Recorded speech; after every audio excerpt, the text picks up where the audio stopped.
This is a true story. The events depicted took place in Pike County in 1981. Out of respect for the dead, the rest has been told exactly as it occurred. Evil doesn't burst in with thunder and lightning. It doesn't announce its arrival. More often than not, it knocks politely on the door under the cover of March twilight and asks permission to use the phone. I remember that evening as if it were yesterday.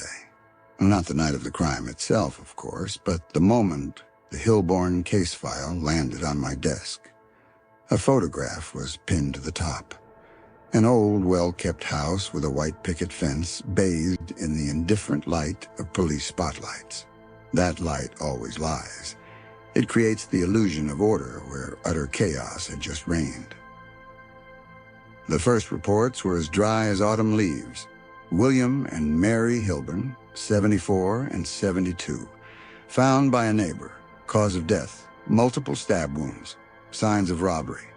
I've seen hundreds of reports like this. They're the ABCs of my profession.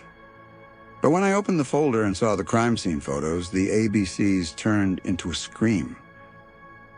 This wasn't just a robbery gone wrong. It was a massacre. The living room, where the elderly couple had likely been watching television, was overturned. The porcelain figurines Mary had collected all her life were shattered. But the horror wasn't in the chaos. It was in the details. On the small table next to William's chair lay a pair of glasses and an open newspaper. He hadn't finished reading the article. Near the sofa on the floor, knitting needles lay frozen, still with an unfinished project. The blue yarn was soaked in something thick and dark. I forced myself to look at the photographs of the bodies, a professional necessity that you hate more and more with each passing year. William lay at the threshold. He was trying to defend his home, his world. Mary lay in the back of the room, as if thrown back by an invisible force. The pathologist emphasized one phrase in his preliminary report. The nature of the wounds indicates the use of at least 2 different blades. 2 blades. So there were 2 of them. There was a special, chilling cruelty to this crime. Not just the blows needed to silence someone. There were others, unnecessary ones. Those delivered after it was all over.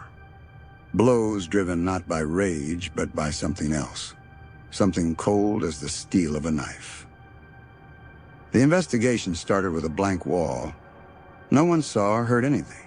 A quiet suburban cul-de-sac, where all the neighbors knew each other, suddenly went blind and deaf. But then the first clue appeared. An elderly woman from the street across the street. She remembered seeing a young man walking toward the Hilborn house that evening. But that wasn't what was strange. What was strange was that the other was hiding in the lilac bushes by the fence.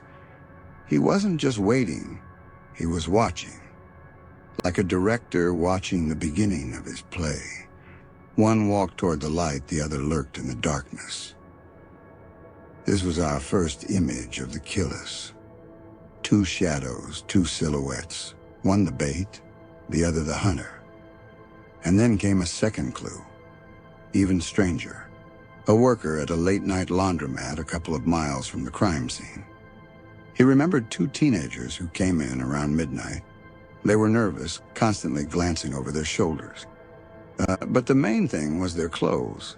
They'd thrown a pair of jeans and a shirt into the washing machine, dousing them with triple doses of bleach. When the worker questioned them, one of them blurted out that they'd spilled cherry soda.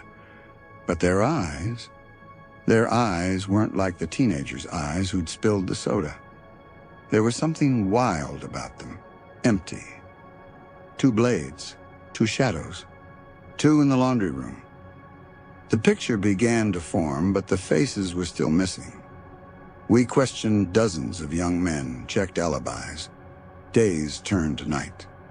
The Hilborn case haunted me. I saw their faces in my dreams, not the disfigured ones, but the ones smiling from the old photographs on the mantelpiece. They looked at me with a silent question. And then on the fourth day, the call came. Detective Harrison, who was in charge of the task force. His voice was quiet, but in that silence, the tension of a taut string could be felt. "We found him," he said. "The one who was walking toward the door. The witness identified him from his school photo. Do you have him?" "Yes, he's sitting here, in the interrogation room, smiling. He says he was home all evening and sleeping." I felt a chill run down my spine. Smiling? That was the worst part. I was about to head to the station when Harrison continued, his voice even quieter. "But there's something else. We found a glove near the Hilborn house. There's blood inside. The blood type matches Mary's, and on the glove, there's a single hair on it. It doesn't belong to any of the victims." Pause. I heard the detective breathing into the phone. "We sent him to the lab. We're waiting for the results. But you know what's most interesting? While we're waiting, this guy in the interrogation room, he just stopped smiling and asked for a glass of water. Seems ready to talk. He's ready to hand over the guy hiding in the bushes."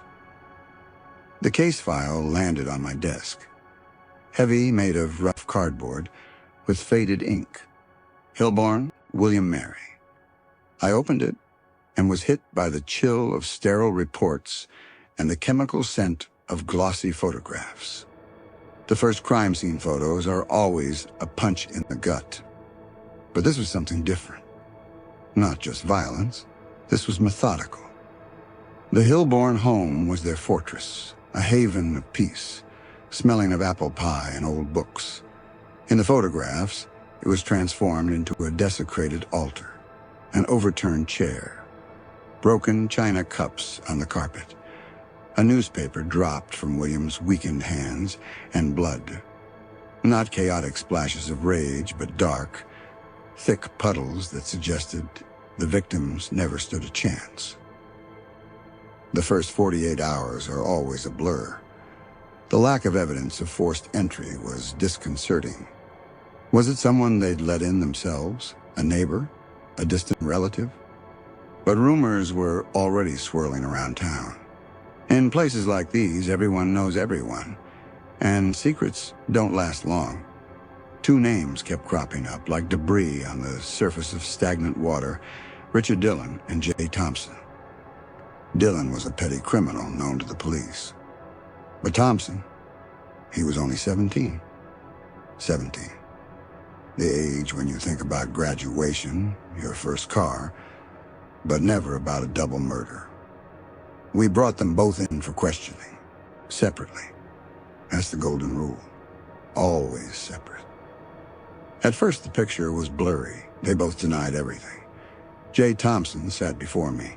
Not a child, but not a man either. His face was frozen in a mask of adolescent arrogance, but his eyes darted about. He spun a flimsy story about sleeping at home all evening, and Dillon taking his car without asking. An alibi no one could corroborate. We began to lay out the cards on the table, slowly, one by one. "Jay," the detective said, "a witness saw your car at the laundromat around 10 p.m. The witness saw you and Richard Dillon. You both seemed agitated about something." Thompson shrugged. "Probably mistaken." "And the other witness, Jay?" "The one who saw Dillon walking up to the Hilborns' front door. And someone who looked a lot like you hiding in the bushes by the road." "Why hide in the bushes, Jay?" Silence. His confidence began to crack. He glanced toward the corner of the room where his mother sat on a chair clutching her purse. We allowed her to be present. Sometimes a parent's presence breaks a suspect faster than any interrogation. That time it didn't work that way. The detective made his final move. He placed a sealed package on the table. A scrap of denim was visible inside. "The forensics team found a pair of jeans in your closet, Jay. They had blood on them. Human blood. The room froze. The air grew thick, heavy. Thompson stopped looking at us. He turned to his mother. His face, which had just been a mask of indifference, twisted. Fear showed through, not fear of punishment. Fear of being exposed to the only person whose opinion might still matter to him. He leaned toward her and whispered so everyone could hear. "Mom, I think we better hire a lawyer." These weren't the words of an innocent man. They were capitulation. The moment he demanded a lawyer, the interrogation was over. The shield of the law stood between us. I felt a pang of disappointment. We had been so close. But while silence reigned in one room, broken only by the soft sobs of Thompson's mother, in the next room the dam burst. Richard Dillon, left alone with his demons and the prospect of spending the rest of his life in a cage, spoke. He told everything. Hesitantly, choking on his words, he painted a picture of that evening. The plan was simple. Rob some old people rumored to keep cash at home. He knocked on the door. He said he needed to ring the bell. Mrs. Hilborn let him in. Dillon admitted that he was the one who pulled the hunting knife and stabbed Mr. Hilborn when he tried to resist. He described how Thompson held down a terrified Mary while he searched for the money. He even confessed to the worst part, stabbing Mrs. Hilborn in the stomach and slitting her throat. The story was spiraling toward its bloody conclusion. It seemed all the roles had been cast. Dillon, the ruthless killer. Thompson, an accomplice, a coward perhaps, but not the main perpetrator. My brain had already begun to formulate prosecution strategy. But the detective who was retelling Dillon's confession to me paused. He looked me straight in the eyes, and I saw something there that sent a chill down my spine. "That's not all," he said quietly. According to Dillon, when they'd already taken the money and were getting ready to leave, the Hilborns were lying on the floor, bleeding. They were still alive. And then J. Thompson said something Dillon will never forget. He said, "We need to make sure." The detective fell silent again, letting me process what I had heard. And then, according to Dillon, J. Thompson pulled out his own folding knife. 2 knives. The coroner's report was crystal clear. The wounds on the elderly couple's bodies were inflicted with 2 different blades. One was a broad hunting knife. The other was thinner, a folding knife. This detail wasn't just evidence. It was key to the killer's psychology. This wasn't a spontaneous attack by a single person. It was a coordinated act in which everyone played a role. The trial became a battleground. The defense tried to paint the picture as if Dillon was the main villain, and Thompson just a frightened teenager in the wrong place at the wrong time. But the facts screamed otherwise. The pathologist on the stand calmly and methodically explained that the fatal blow to Mr. Hilborn was inflicted with a second, thinner knife, a knife similar to Thompson's folding knife. And then the most horrific detail from Dillon's confession emerged. A phrase that sent chills down the jury's spines. After Dillon had already struck, while the elderly men lay bleeding on the floor of their own home, Thompson approached them. He leaned over, looked at them, and said, "Just to be sure." And then he delivered his final blows. This wasn't a robbery anymore. It was an execution. It was a demonstration of power over someone else's life. And all for what? For a few dollars, which they later blew on slot machines, washing away the Hilborn's blood in a public laundry. In my closing argument, I made a mistake. In the heat of the moment, wanting to get through to the jury, I pointed out Thompson's cold calculation. He's not saying I'm not guilty. No, he's not saying a word. He wants a lawyer. The defense attorney should have jumped up and protested, but he remained silent. This mistake would come back to haunt us in endless appeals. But back then, in 1982, the jury didn't need my words. The facts were enough. The verdict of guilty resounded in the courtroom like a hammer blow. The original sentence was death. It seemed justice had triumphed. The years passed.